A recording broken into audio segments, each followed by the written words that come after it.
कांग्रेस की हार खुशी नहीं मनाए बीजेपी, गडकरी ने दे दी बड़ी चेतावनी। मोदी सरकार को गडकरी ने दिखा दिया आईना, काम करके नहीं दिखाया तो जनता देगी सजा। गडकरी के बयान से बुरी तरह घिरी बीजेपी। केंद्रीय मंत्री नितिन गडकरी के बारे में एक बात कही जाती है, कहा जाता है कि जो उन्हें सही लगता है वो बिना लाग लपेट वो बोल देते हैं, फिर भले ही इसका नुकसान उन्हें ही क्यों ना उठाना पड़े, और ऐसा होता भी है। गडकरी को उनकी बयानबाजी भारी भी पड़ी है। बीजेपी संसदीय बोर्ड से उन्हें निकाल दिया गया था। केंद्रीय चुनाव समिति ने भी उन्हें जगह नहीं दी, जबकि बीजेपी में एक नियम चला आ रहा है, पार्टी का जो भी पूर्व अध्यक्ष चुनाव राजनीति में सक्रिय है उसे बीजेपी संसदीय बोर्ड और केंद्रीय चुनाव समिति में जगह जरूर मिलती है।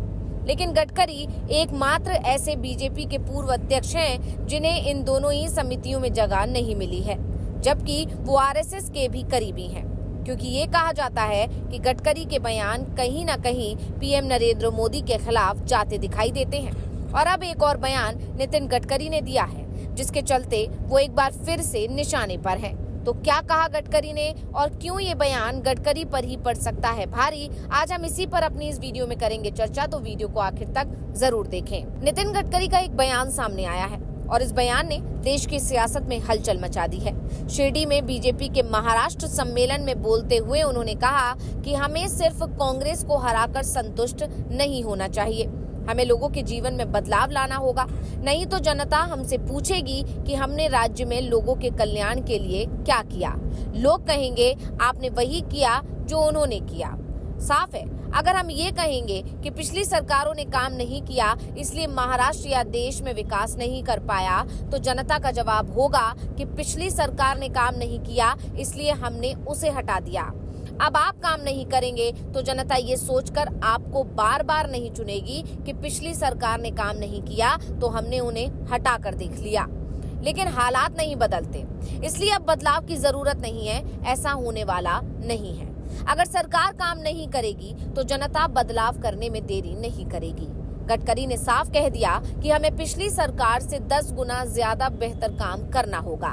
वैसे यहाँ ये सवाल भी उठ रहे हैं कि गडकरी का इशारा किस तरफ था, क्योंकि बात अगर महाराष्ट्र की हो तो महाराष्ट्र को देश के सबसे समृद्ध राज्यों में गिना जाता है, और महाराष्ट्र में सीएम कोई भी रहा हो उसने पिछली सरकार को इसलिए नहीं कोसा क्योंकि उसके चलते राज्य का विकास नहीं हुआ। हाँ, केंद्र की सरकार जरूर अपनी हर असफलता के पीछे गांधी परिवार की कहानी सुनाती है, उसे ही इसके लिए जिम्मेदार मानती है, जबकि गांधी परिवार का कोई भी सदस्य पिछले 35 साल से देश की सत्ता में नहीं है। यानी 35 साल बाद भी देश में अगर विकास नहीं हो रहा है तो उसके पीछे आज की सरकार नेहरू और गांधी परिवार को जिम्मेदार ठहराने में जुट जाती है। और इसी पर गडकरी ने कहीं ना कहीं जबरदस्त तरीके से तंज कसा है। वैसे उन्होंने नाम किसी का नहीं लिया, लेकिन एक बात साफ है कि गडकरी ने जो भी कुछ कहा है उसके मायने सीधे सीधे हैं कि काम करना होगा। पिछली सरकार को दोष देने से काम नहीं होगा, अगर आप काम नहीं करेंगे तो जनता सरकार बदल देगी। इसी दौरान गडकरी ने स्मार्ट सिटी योजना पर तंज कस दिया। बता दें कि 2019 में जब नरेंद्र मोदी सरकार दोबारा सत्ता में आई तो स्मार्ट सिटी योजना आई थी, जिसमें देश के 100 शहरों को स्मार्ट सिटी में तब्दील करना था, लेकिन एक भी शहर स्मार्ट सिटी में तब्दील नहीं हो पाया। यहाँ तक कि पीएम मोदी का संसदीय क्षेत्र वाराणसी को क्योटो बनाने का ऐलान पीएम मोदी ने किया था। वहाँ के हालात भी ज्यादा नहीं सुधरे हैं। दूसरी तरफ नितिन गडकरी ने स्मार्ट सिटी योजना की जगह स्मार्ट गांव पर जोर दिया। गडकरी ने कहा कि अगर लोगों को गांव में ही रोजगार मिल जाएगा तो उन्हें शहर ही नहीं आना होगा, इसलिए हमें स्मार्ट गांव पर जोर देना होगा, क्योंकि लोग शहर में मजबूरी में जाते हैं। हाल ही में महाराष्ट्र विधानसभा चुनाव हुए, जिनमें महायुति यानी एनडीए गठबंधन को भारी जीत मिली थी। इस जीत को लेकर केंद्रीय गृह मंत्री अमित शाह ने दावा किया था कि जनता ने उद्धव ठाकरे और शरद पवार को उनकी जगह दिखा दी है। उद्धव ने बीजेपी से धोखा किया था, जनता ने धोखा देने की सजा उद्धव को दे दी। लेकिन गडकरी ने जो बयान दिया है वो बिल्कुल उल्टा दिखाई दे रहा है। उन्होंने कहा कि चुनाव जीतने या हारने से कोई बड़ा या छोटा नहीं होता, हम अपने काम से पहचाने जाते हैं। डॉक्टर बाबा साहेब अम्बेडकर ने विदर्भ से चुनाव लड़ा और वो हार गए। चुनाव जीतने वालों को कोई नहीं जानता, लेकिन डॉक्टर अम्बेडकर को पूरी दुनिया जानती है। महाराष्ट्र में जाति की राजनीति करके नफरत फैलाने का काम किया जा रहा है, लेकिन कोई व्यक्ति अपनी जाति से नहीं बल्कि अपने काम से महान होता है। साफ है, कांग्रेस की हार पर ज्यादा खुश नहीं होने की नसीहत गडकरी ने अपनी पार्टी के नेताओं को दी है। वैसे देखा जाए तो महाराष्ट्र विधानसभा चुनाव में भले ही कांग्रेस को हार मिली हो, लेकिन लोकसभा चुनाव में राज्य में सबसे ज्यादा सीट कांग्रेस के हिस्से में ही आई है। यानी कांग्रेस राज्य में मजबूत स्थिति में बनी हुई है और जबरदस्त वापसी करने की ताकत भी उनके अंदर है। पिछले साल नवंबर में हुए महाराष्ट्र विधानसभा चुनाव में बीजेपी के नेतृत्व वाले महायुति गठबंधन ने 235 सीटों के साथ शानदार जीत हासिल की। नतीजों ने भाजपा को 132 सीटों के साथ सबसे बड़ी पार्टी बनाया, यानी भाजपा सबसे बड़ी पार्टी बनकर उभरी। राज्य में बीजेपी का ये अब तक का सबसे बेहतर प्रदर्शन था। राज्य में बहुमत का आंकड़ा 145 है, यानी बीजेपी बहुमत से सिर्फ 13 सीटें पीछे थी, जबकि उसने सिर्फ 158 सीटों पर ही अपने उम्मीदवार उतारे थे।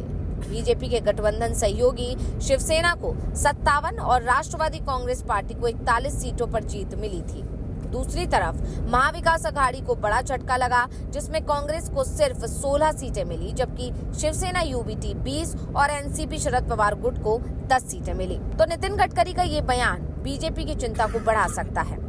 वैसे देखा जाए तो गडकरी के बयान और हाल ही के दिनों में आरएसएस चीफ मोहन भागवत के बयान काफी कुछ मिल रहे हैं और बहुत कुछ बता रहे हैं, क्योंकि गडकरी की तरह भागवत भी इशारों में ही मोदी सरकार को अपने निशाने पर लिए हुए हैं, यहाँ तक कि मोदी सरकार की खामियों को बता रहे हैं। इसके बाद ये कहा जा रहा है कि गडकरी का ये बयान कहीं आरएसएस के इशारे पर तो नहीं आया है, क्योंकि इस समय बीजेपी के अंदर संगठन चुनाव की प्रक्रिया चल रही है।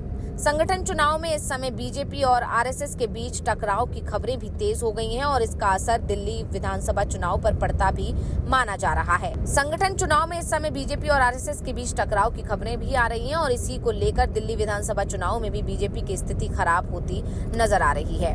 और शायद इसीलिए, क्योंकि गडकरी संगठन के काफी करीब माने जाते हैं, इसलिए पीएम मोदी के दबाव में गडकरी को बीजेपी संसदीय बोर्ड और चुनाव समिति से बाहर कर दिया गया है, लेकिन मोदी सरकार में उनकी कुर्सी सुरक्षित बनी हुई है।